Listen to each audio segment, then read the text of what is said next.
आपल्या भागामध्ये पाऊस पडतोय, महाराष्ट्रामध्ये पाऊस पडतोय. आता मी नियंत्रण कक्षातूनच तुमच्या सगळ्यांशी बोलतोय.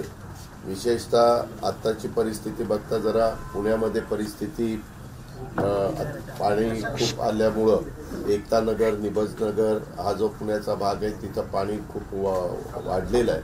तिथं आता राजेंद्र भोसले पुण्याचे आयुक्त पोहोचलेले आहेत. स्वतः माधुरीताई मिसाळ तिथल्या आमदार ह्या सकाळपासूनच पहाटेपासूनच ते तिथं प्रयत्न करतायत.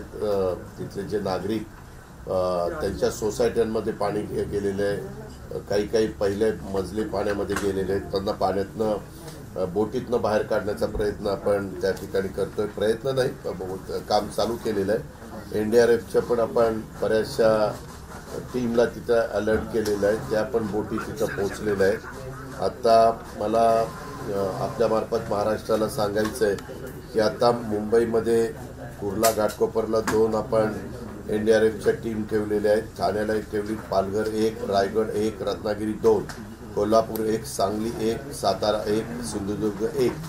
मुंबईमध्ये स्टँडअलोन 3 टीम आहेत, पुण्यामध्ये 3 आहेत, नागपूरला 1 आहे. अशा 18 स्टँडअलोन आणि तिथं ॲक्च्युली ह्या टीम आपण ठेवलेल्या आहेत. तसंच SDRFच्या आपण ज्या टीम ठेवल्या त्या गडचिरोलीला 1, नांदेडला 1 आणि भंडाऱ्याला 1 आणि नागपूरला 1 आणि धुळ्याला 2 अशा 6 टीम ह्या SDRFच्या त्या भागामध्ये आपण ठेवलेल्या आहेत. हे सगळं होत असताना झालं काय, रेड अलर्ट कालच सांगण्यात आलेलं होतं.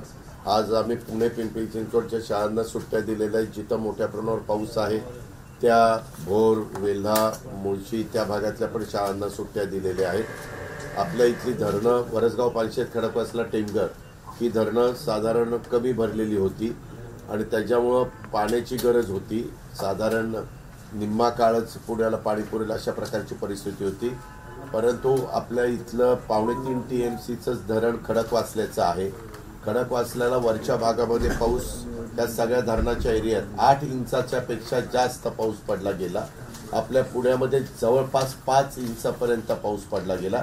114 आहे म्हणजे 5 इंचाला थोडं कमी, पण अंदाजे 5 इंचाच्या पर्यंत पाऊस पडला गेला. त्याच्यामुळं प्री कॅचमेंट एरिया आणि कॅचमेंट एरिया या दोन्ही भागामध्ये पाऊस पडलेला मुळं खडकवासला धरण तर लगेचच भरतं. धरण आहे 1.25 TMCचं, पाणी वरनं आलं जवळपास 3-3.5 TMC. तेवढं पाणी आल्यामुळं आपल्याला दरवाजे उघडावे लागले आणि जवळपास 45,000च्या पेक्षा जास्तीचा फ्लो आपण खडकवासल्याचा सोडलेला आहे. परंतु 45,000चा फ्लो सोडत असताना आम्ही एक गोष्ट कटाक्षाने केली की पहाटे सोडायचा निर्णय घेतला. रात्री सोडला असलं तर मोठ्या प्रमाणावर झोपेत असतानाच लोकांचे जिथं सखल भाग आपण त्याला म्हणतो त्या भागामध्ये पाणी शिरलं असतं, लोकांना खूप त्याचा त्रास झाला असता. त्याच्यावर पहाटे सोडल्यानंतर अजून आत्ताच्या घडीला पाणी बनगार्डनला पोचलंय, परंतु ह्याला पोचलेलं नाही, दौंडला पोचलेलं नाही. त्याला अजून काही तास लागणार आहे आणि मग नंतर ते उजनीमध्ये जाईल. परंतु बनगार्डनला पण तसं पाण्यात ह्याला दौंडला पण पाणी तसं कमी क्युसेसनी चाललेलं आहे. आम्ही आता शेखर सिंग म्हणजे पिंपरी चिंचवडच्या आयुक्ताला पण अलर्ट केलेला आहे, कारण पवना धरण देखील आत्ताच्या घडीला साधारण 70% पर्यंत पोहोचलंय. परंतु पवनामध्ये वरच्या भागात 15 इंच पाऊस पडलाय.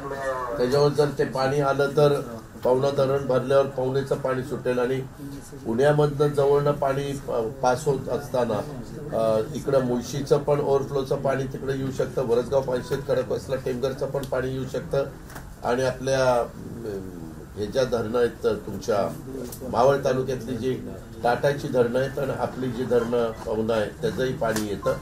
अशा पद्धतीनं तिथं झालेलं आहे. आपला जो ताम्हाणी घाट आहे त्या घाटामध्ये दरड कोसळली. ते दरड कोसळून जो रायगड जिल्हा आणि पुणे जिल्ह्याला जोडणारा जो रस्ता आहे तिथं दरड कोसळल्यामुळं 1 जण मृत्युमुखी पडला, 1 जण जखमी झाला. त्यांचं हॉटेल होतं छोटंसं, त्याच्यावरती दरड कोसळली गेली. आत्ता काही मनुष्यहानी पण झालेली आहे, तिथं एक झाली. लवासामध्ये दरड कोसळली, ती एका घरावर कोसळली, बंगल्यावर. परंतु आत्ताची प्राथमिक माहिती अशी आहे की तिथं कुणी नव्हतं तरी देखील आम्ही एक टीम तिथं पाठवलेली आहे. ती पोहोचल्यावर तिथली सगळी परिस्थिती वस्तुस्थिती कळेल. दुर्दैवाने मात्र एक गोष्ट घडली. पहाटे 3च्या सुमारास ज्यावेळेस आम्ही नदीला पाणी सोडणार असं साधारण वातावरण, सततच पाऊस पडत होता, त्यावेळेस नदी पात्रामध्ये अनधिकृतपणे भुर्जी, अंडा भुर्जी वगैरे असं विकण्याच्या करता गाडे उभे असतात, स्टॉल उभे असतात. आणि त्या स्टॉलमध्ये सकाळी पहाटे काही जण गेली. अभिषेक घाणेकर वय 25, पुलाच्या वाडी डेक्कनमध्ये. आकाश विनायक माने वय 21, राहणार पुलाची वाडी डेक्कन. शिवाजी बहादूर परिहार वय 18, तो नेपाळी कामगार होता. हे तिथं त्यांचं काही सामान घ्यायला गेले आणि दुर्दैवाने त्यांना तिथं शॉक बसला.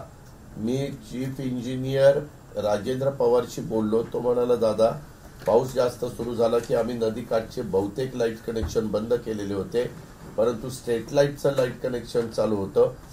यदा कदाचित अनधिकृतपणे तिथं वीज कनेक्शन घेतल्यामुळं त्याचा तो शॉक बसण्याची शक्यता आहे. परंतु आता घटनाच दुर्दैवी आहे. ते कशामुळे घडलं, काय घडलं, तिथं एक्झिक्युटिव्ह इंजिनियर पाठवलेलं आहे. त्याच्या सगळ्यांची इत्थंभूत माहिती घेण्याचा प्रयत्न आपण करतोय.